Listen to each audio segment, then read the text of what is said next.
Good day, everybody. Tracy Brown here. I hope you're having a good one. I will apologize. You might hear some yard background noise, having a tree trimmed, so hopefully you can't hear it. But I want to jump in today to talk about a little case study about. I'm kind of making an amalgam of some people, so it's not like identifiable, essentially.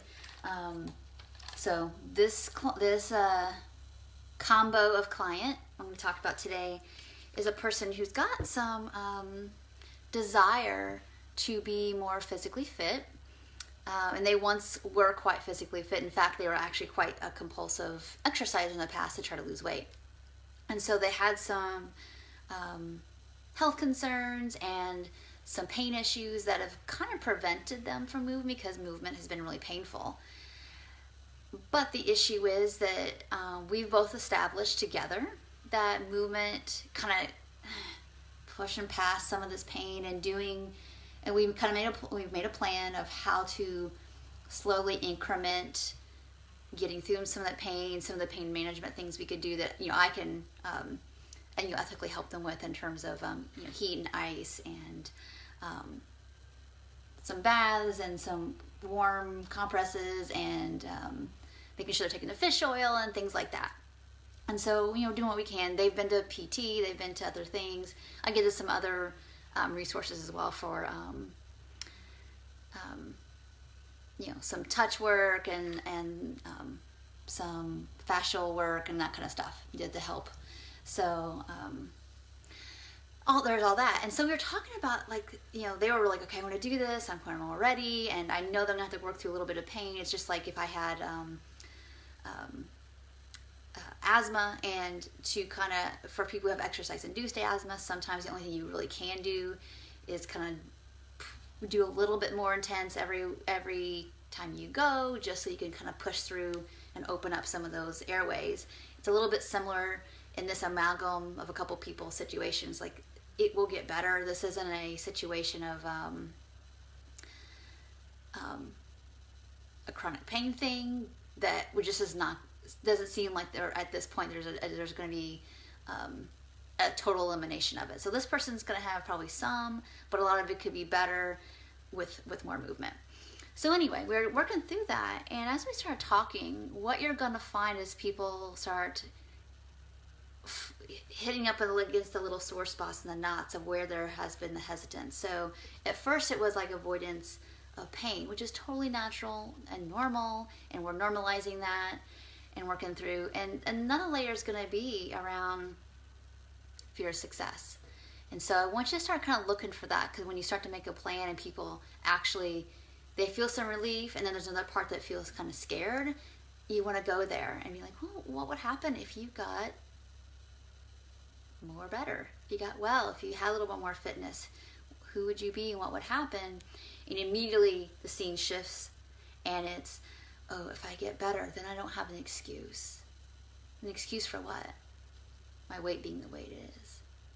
That if I'm more fit, and I'm scared, I don't want to go back to being compulsive to weigh less, because I don't want to live that life anymore, but I'm scared if I don't get compulsive and try to make this weight go away, then people will question me, and then that potential even thought of criticism or even being questioned takes me back in time to where it's like, I'm going to be criticized and not going to be safe, and it's going to be chaotic, and I'm not going to be lovable. So you see, we're all bumping up against a bunch of old stuff.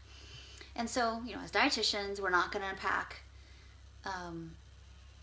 everybody's past trauma, but really being aware of, there's so many layers to exercise hesitance that we just have to go slow and help people through the fear, at least around the food and the body part, which is, and what would happen if you were a person who is self-possessed and solid, and you have movement that helps you feel the best you can within the body you have, and it didn't result in weight loss?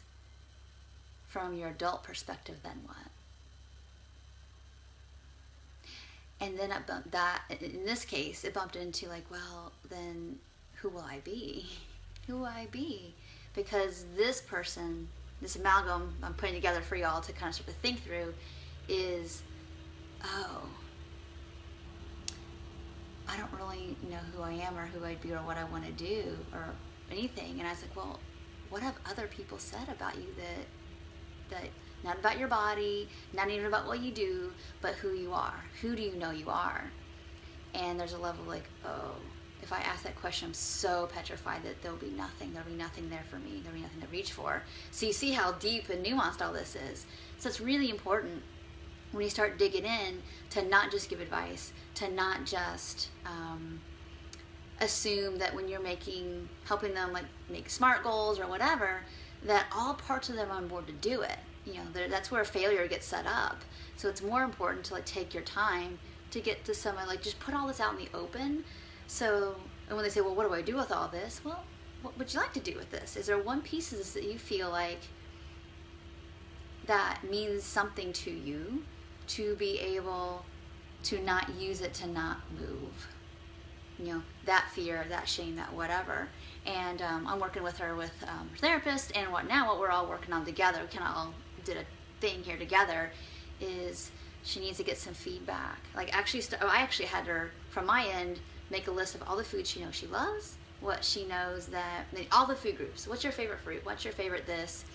You know, if you didn't worry about calories, how would you move? If you didn't worry about whatever, I wanted her to know her identity with her food and her body and how she would dress, and then kind of taking her around with the coaching part of things, and the therapist is going to do some other stuff, but from the coaching perspective, I'm talking to her more about like when people, like when I talk to you, I really love your fierce determination and your curiosity.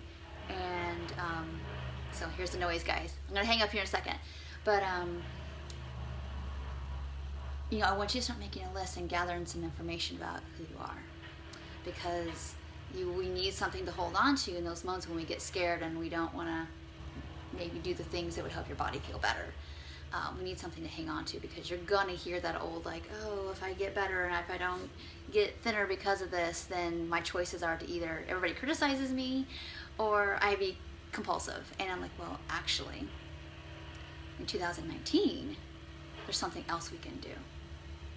And it's this stuff here. So I know Kelly's here live. I see Tracy. Tracy, I'm so sorry. I'm getting ready to hop off. But please go back from the beginning. Please, y'all, ask me questions. If you want to know some of the, like I don't really have like tool tip sheets per se for this. What I teach are techniques and how to deal with the nuances of people's emotion, how to track the nervous system, what's going on. So if you're interested in how like I get to these places, I'm trying to like unpack it for you in a concrete kind of way, like what happens next and what happens next.